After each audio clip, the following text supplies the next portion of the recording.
for BA Part First English Literature students. We will be studying a literary term, lyric, today.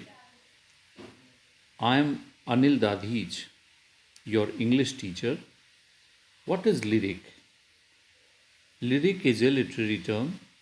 Originally, actually, English poetry is very much influenced by Greek and Roman literature.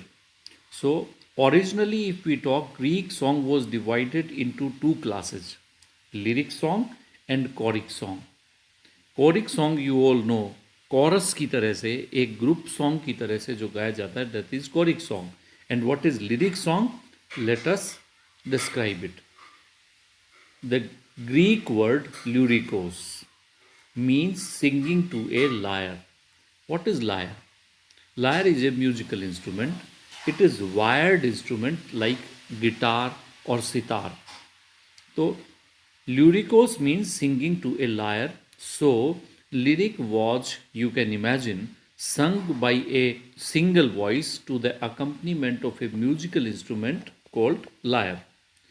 True to its Greek origin, it still, even in the present, has two basic characteristics.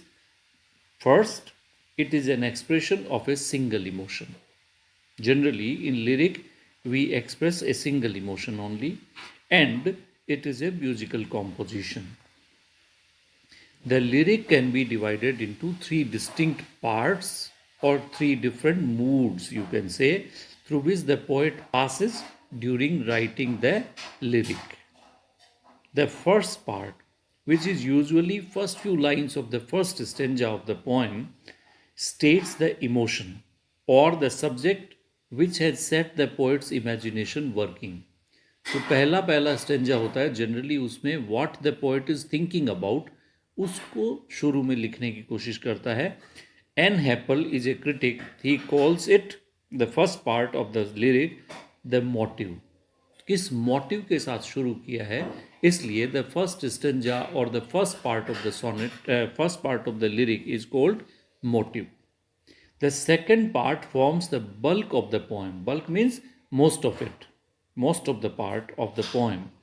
It consists of the thoughts suggested by the emotion or the, you can say, first stanza.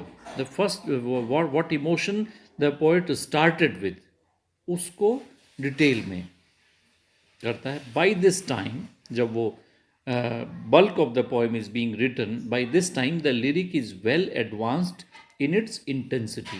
अपनी emotional intensity, intensity means तीव्रता, भावनाओं की तीव्रता में it is well advanced, पूरी तरह से describe करता है. You can say most of the part of the poem, most part of the poem is the bulk of the poem. It consists the second part.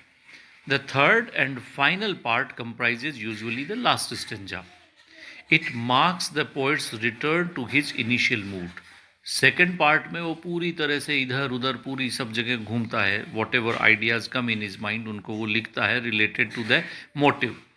लेकिन in the final part he comes back once again in the initial mood, that is to say the beginning mood, the mood of reason. Logical mood में, विवेक reasoning के mood में आ जाता है. Unlike the first two parts, the closing part tends to be intellectual in character. It embodies often a judgment or a pointed summary, and the poem ends with a parting smile or sigh. मतलब either the poet reaches to a happy mood, he reconciles, सामंजस्य बैठा लेता है with the situation, and therefore it ends with a smile, or sometimes he remains in a tragic mood, in a sad mood, in a melancholy mood, and he parts with a sigh. Sigh means आह के mood में वो उसको खत्म करता है. The term is used widely and includes in its score the ballad, the ode, the elegy, and sonnet, etc., etc. All these poetic forms are, you can say, they are lyrical poems. We could cite, for example, cite means quote. We could cite, for example, John Donne's poem Go and Catch a Falling Star, which is in your course, And Wordsworth's Tinter Navy, which you may read in your second year as dramatic lyrics. ऐसी कविताएं क्या कहलाती हैं? Dramatic lyrics कहलाती हैं. Why? Because you have already read go and catch a falling star, जिसमें poet drama की तरह से अपने आर्ग्यूमेंट्स को प्रेजेंट करता है. He seems to be talking to his audience, so these lyrics are called dramatic lyrics. In love lyrics, we can take Burns' poem, "Oh, my love is like a red, red rose," and Andrew Marvell's poem to his coy mistress. Andrew Marvell is a metaphysical poet, and you have Thoughts in a Garden, written by Andrew Marvell.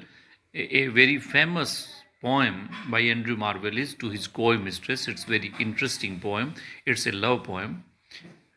Matthew Arnold's Dover Beach and W.B. Yeats' Sailing to Byzantium also come in the range of lyric. These are modern poets, 20th century poets. Because you will be studying Elizabethan poems, so you can say Elizabethan lyrics are uncompared for their word music or verbal melody. Actually, these poets focused very much on musical quality of their poetry. So verbal melody के लिए या word music के लिए Elizabethan lyrics are uncompared. In the present century, the lyric has become by far the most used form of poetry.